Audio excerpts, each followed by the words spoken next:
before COVID. Joining me now to talk about this, few issues today, Assistant Minister to the Prime Minister, Patrick Gorman. Just on the principle here, I guess. So if there is some sort of delay or cancellation and it's not weather-related, any other reason, should that be something that someone gets some form of compensation for? Well, what we really want, Tom, is that when people pay for an airline ticket, often to get to really important occasions, it might be grandparents going to see a new grandchild, or people getting to a wedding, or just going and enjoying this beautiful country of ours. When people pay for a ticket, we want them to get the service they paid for, and recognising that things do go wrong and we want a safe, reliable aviation sector, we want to make sure that customers are looked after when airlines have to change their schedules. Now, that means providing food, accommodation if it's an overnight stay, and also having a minimum standard across the industry so that customers know what they're going to get. Right.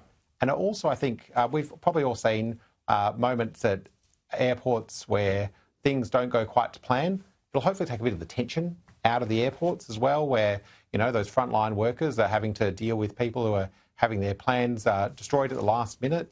So I think we're trying to get some basic consumer protections in there, some minimum standards, and the consultation. Okay, but the principle on that. So would airlines be able to say, if it's weather-related and they couldn't take off, that's out of their hands, but if it's mechanical, as in, or, you know, they don't have enough crew, that's on them. Is that where the divide would be? I understand, you know, we'll see the particulars on compensation, but would they be the two different camps on whose responsibility it is? Well, I think there's some instances, Tom, where regardless of what the reason is, airlines have a responsibility. Now, we're out consulting on that at the moment. The consultations close in a month's time. But if you've got people stranded at Perth Airport, just on the edge of my electorate late at night, because a flight has been cancelled, then that airline has some obligations to those passengers. And we want to make sure that it's consistent, that it's fair, and that it takes a lot of the guesswork out of what's happening at the moment.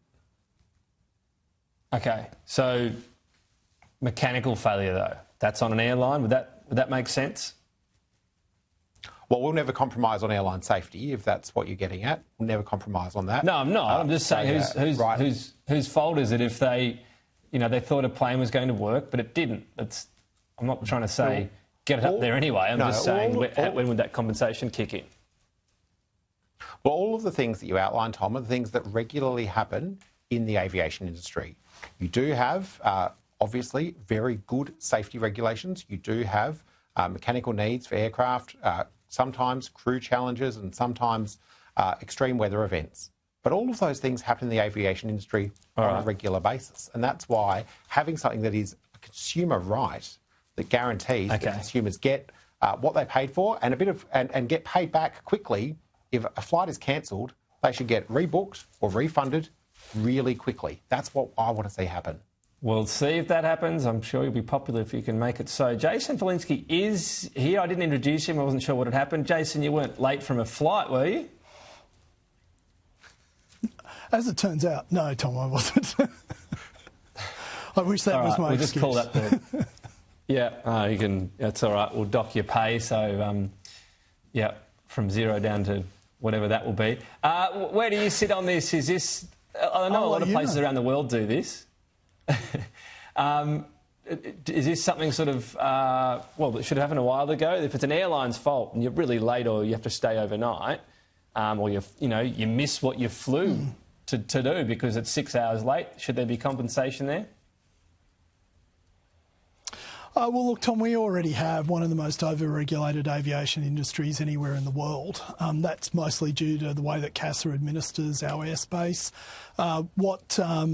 What Patrick is advocating here is, I think, worthy and something that all consumers would be in favour of. If you've been inconvenienced through no fault of your own, you would expect the airline to make sure that they make good.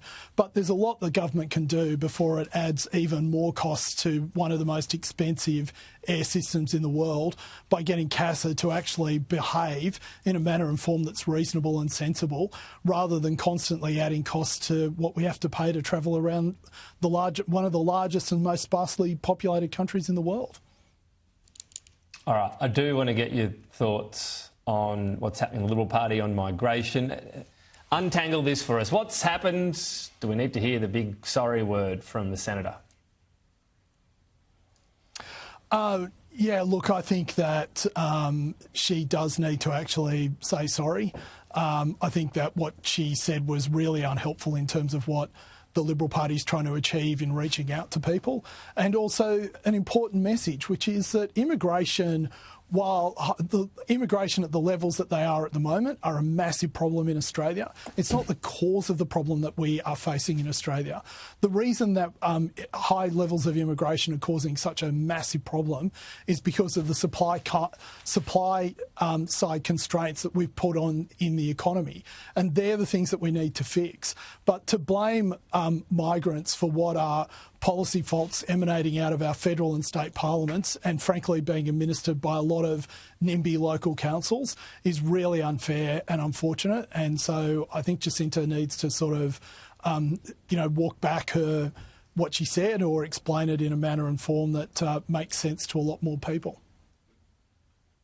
What did you make, Patrick, of a comment from the PM? There were good people at those rallies. Some thought there was a bit of Trumpism to that. Oh, look, I recognise, there was 10,000 people who attended the rally in my electorate of Perth, just down the road from where I'm sitting right now. Now, I recognise that there were some there who hold extreme, abhorrent views that would disgust most Australians. But I also recognise there were people at those rallies who were just seeking to have their voice heard and put their view forward. Now, that doesn't mean that I agree with everything they said, but I recognise that we're all Australians, Tom. We all most of us come to these issues wanting to do the best for the country that we love. Now, I'm not going to criticise every single person who attended those rallies. I do agree with the Prime Minister on that. And I agree with him when he says there were good people who attended those rallies. But we also need to be clear, there were people with extremist views that are absolutely disgusting, and there's no place for that. Jason, I wanted to get you finally what's happening with tobacco in this country. It seems incredible the point we're at now. Firebombing of tobacco stores, sometimes wrongly targeted households, deaths from that as well. Is the only way to address this to actually make legal cigarettes cheaper? Well, it always amazes me, Tom, that the same people who would argue that marijuana should be made legal are the same people who essentially want to make tobacco illegal. Their ideological and philosophical indifference and hypocrisy is never and rarely pointed out to them. But what we have done, once again, we have one of the most complex, unfair tax systems in the world because we keep trying to run social policy through our tax system. So the result is now that we have created a massive black market for cigarettes that is fueling criminal behaviour in most of our major cities and has created adverse health outcomes. It has achieved the opposite of what it was meant to achieve. We need to stop using our tax system for social policy, and we need to get back to dealing with this as a health issue and stop people, some people describe, who just want to cancel everything from running our lives and let people make the decisions that they need to make and ensure that those decisions are well informed when they make them. Does there need to be some change from the status quo, Patrick? This is a disastrous policy right now, isn't it, in terms of what the effects are? Well, let's be clear about what we're talking about. We are talking about illegal tobacco, illegally imported into the country, illegally sold and illegally avoiding taxation. But happening because it's so lucrative. What we're doing is the Albanese government. This is just add another thing you've got to monitor on the way in. Trade. So you're just going to stop it all? To talk about exactly that. How do you stop this illegal trade?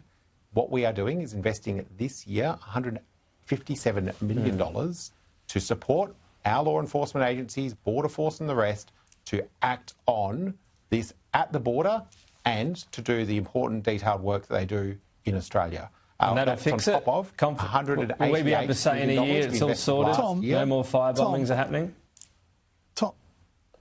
Tom, nothing no place for illegal summarises activity. left-wing politics better than this, because what you have managed to achieve is you have created a massive black market where one didn't exist. You have seen tax revenue fall through the floor. You have seen use of tobacco go up and nicotine go up, and now you are paying extra money, using more taxpayer money to try and solve a problem that didn't we're nearly out of time. Let me ask this, Patrick. Tax policy. Is the level of tax, given the effect it's happening, being looked at all, or is the government not for turning on that? Well, the tax settings for tobacco have been long-standing across governments of Labor and Liberal National for many, many years. What we want to see, but it kept going up and up, and it's got to a level that's created this black market. Prevention of illegal activity, and also the other work that's been done, including by Minister Mark Butler, to make sure we crack down on vapes to stop the next generation of vapers and smokers. That's also about what this is about. It's about health policy and doing what's right for the Australian people. Got to leave it there, Jason, Patrick. Thank you. Talk again.